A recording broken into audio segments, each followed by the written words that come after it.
It's just 6 weeks until the midterm elections. Here's Senate Minority Leader Mitch McConnell commenting on the chances of the GOP taking back the Senate. In every election, every year, this year, past years, it's great to have terrific candidates.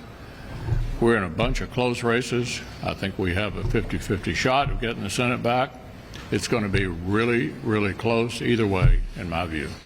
This comes after he drew criticism last month from those in his own caucus. McConnell downplayed his party's chances in the midterm elections, saying it would be more likely for Republicans to gain control of the House rather than the Senate. McConnell has previously criticized the quality of Republican candidates in key Senate races like Arizona and Ohio. Meanwhile, Democratic Senator Joe Manchin says he has not yet decided whether he will run again in 2024. Manchin doesn't always vote with the Democrats, so his support has been critical for them to pass legislation since 2020. He says he wants to see how the 2022 elections turn out before he decides about running again. And over on the House side, GOP leadership spoke about their Commitment to America plan. Kentucky Congressman James Comer would likely be the chairman of the Oversight Committee. We had a chance to speak to him about what his priorities would be. Congressman James Comer, thank you for taking some time.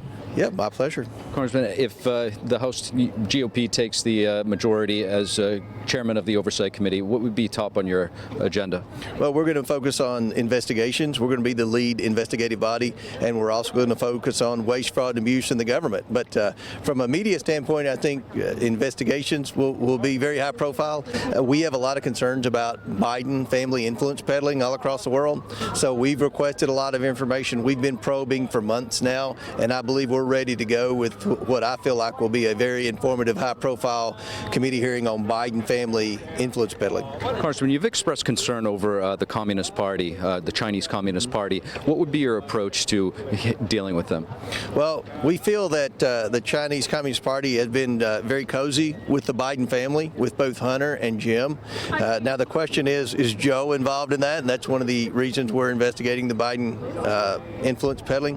But they're trying to take over many parts of our economy. We've already seen a concern from both parties where they've taken over the semiconductor industry, which is everything from a technology standpoint. What we've learned with Hunter Biden is they were trying to get their foot in the door with the drillers for natural gas to try to start taking over the American energy industry, and this can't stand. There's outrage over China buying farmland in the Dakotas. The most outrageous thing that I've heard is what we've uncovered in the last 2 weeks. The Biden family was working to help negotiate a deal for China to buy an interest in our drillers to control the drilling. So, these are serious national concerns, and that's why we're going to be investigating that on day one in a Republican majority. Congressman, lastly, heading into the winter, you mentioned the cost of energy. What can be done to lower the cost for Americans? Well, first of all, we've got to get the government off the backs of the American energy industry. We've got to make it easier to get permits. We've got to quit having so many barriers to production in the United States. When Trump was president, he had a policy that he let the American energy do what it does best, and that's produce energy and provide good paying jobs. But when Biden came in on day one, he does things like cancel the Keystone Pipeline. He adds rules and regulations. He bans drilling on federal lands. He does everything he can do to harm the American energy industry, and as a result, the American consumers are having to pay more at the gas pump every day. Congressman James Comer, thank you. All right, thank you. Appreciate it. Georgia Congressman Buddy Carter has been vocal about the GOP's plans for the next Congress if his party does take the majority. We also had a chance to speak with him earlier. Congressman Buddy Carter, thank you so much for taking some time. Sure, thank you.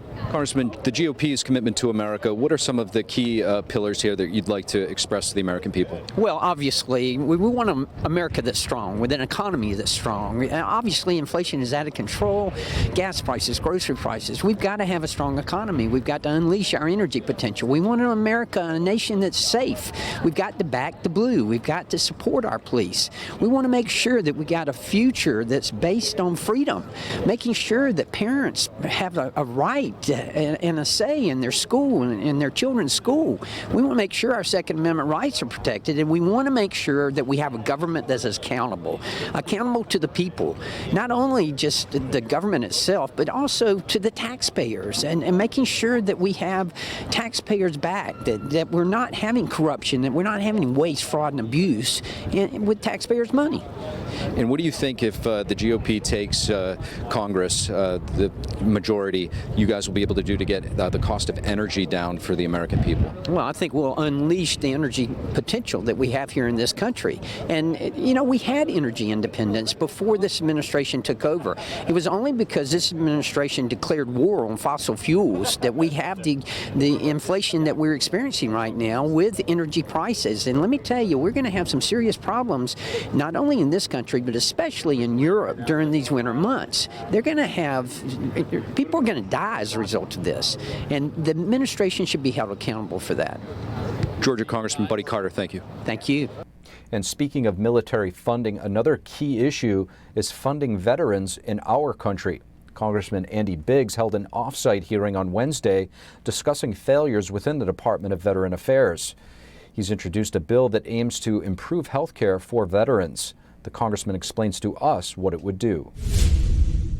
The shortest version of it is we're attaching money to the veterans so if they want to stay in the Veterans Administration system, VA gets paid, they get the health care through there. Otherwise, they can go to private sector, get the health care they want when they need it. It basically creates choice and competition in the health care for veterans. If you could tell us, how does health care differ for active duty military versus veterans, and why? Yeah, well, the active duty gets access to TRICARE, and what TRICARE is, it basically allows them to get into a PPO and get the health care that they want when they need it. And there's a lot of satisfaction with that. The veterans, when they come out, they're put into this kind of single payer system that we call the Veterans Administration. And the Veterans Administration controls their health care at that point. What are some of the biggest concerns or complaints that you hear from your constituents who are veterans? We hear about wait times, and the wait times are distorted because they're not necessarily calculated from when they first call for it. They don't get the treatment they want when they need it. Sometimes, if they have a mental health issue, it might go on for months without the appropriate mental health care. Diagnosis and prognosis. So we hear that constantly. You raised an alarming statistic. I think you said 22 suicides per day. What can be done to at least raise awareness or stop or reduce this number? Well, first of all, I think this would help. It would go a long way if we could make sure that they could get the mental health that they need, and so they knew that they weren't alone, that they could get through some of these issues. I think getting some of these treatments, whether it's hyperbaric oxygen treatment, which is for severe brain trauma or brain injury or PTSD, it's been shown to help.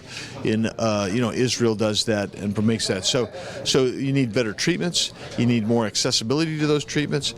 And you need to basically open that up so that if they need to go to private sector, they can get private sector help that they need. Congressman Andy Biggs, thank you. Thank you. Appreciate it. Here are updates with Trump's legal case. Trump's lawyers say the FBI's filter team failed for the third time. They claim a privileged email got into the wrong hands. Meanwhile, the FBI has its hands full with the January 6th investigation. NTD's Arlene Richards reports. A privileged document contained in the seized Mar-a-Lago materials may have slipped through the cracks again. That's according to a recent filing submitted by the Trump team on Wednesday. The team claims investigators saw an email that may be privileged. They say this is the third time the government failed to prevent investigators from seeing privileged records. According to the filing, the government characterized the email as non-privileged.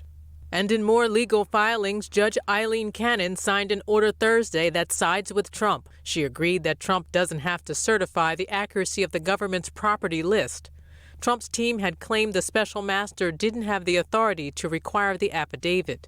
Special Master Judge Raymond Dearie now has until December 16, according to the new order.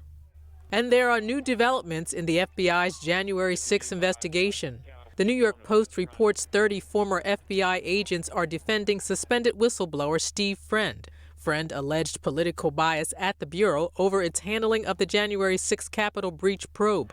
The whistleblower made several accusations, including being named as a case agent on January 6 investigations that he was not involved in, and that the FBI used excessive force in arresting suspects accused of misdemeanor offenses. The report states that Friend's supporters include a retired FBI Deputy Assistant Director and 5 former SWAT team members. In the case against the Oath Keepers, the judge says he won't disqualify jurors who have an opinion about the Capitol breach. District Court Judge Amit Mehta said it's normal to have views about January 6, and that as long as they can put aside their previous knowledge and show no emotional reaction, they can serve as jurors. Jury selection is expected to continue through Friday. And earlier this week, a defense attorney said in a court filing the government paid 5 informants to infiltrate the Oath Keepers, a group accused of conspiracy to breach the Capitol. And the government recently disclosed the informants did not provide evidence against the Oath Keepers. The government says only 1 informant will testify at trial. Arlene Richards, NTD News, New York. Virginia Thomas, the wife of Supreme Court Justice Clarence Thomas, appeared for an interview before the January 6th committee. The committee sought the interview with her for months. They're probing into her role and actions after the 2020 presidential election. Thomas did not take any questions from reporters when she arrived for the interview. She said she looked forward to answering questions from the committee. Thomas's testimony is one of the last remaining items in the January 6 panel's investigation. They interviewed more than 1,000 witnesses and showed select testimonies over 8 hearings this past summer. Her agreement to be interviewed was voluntary.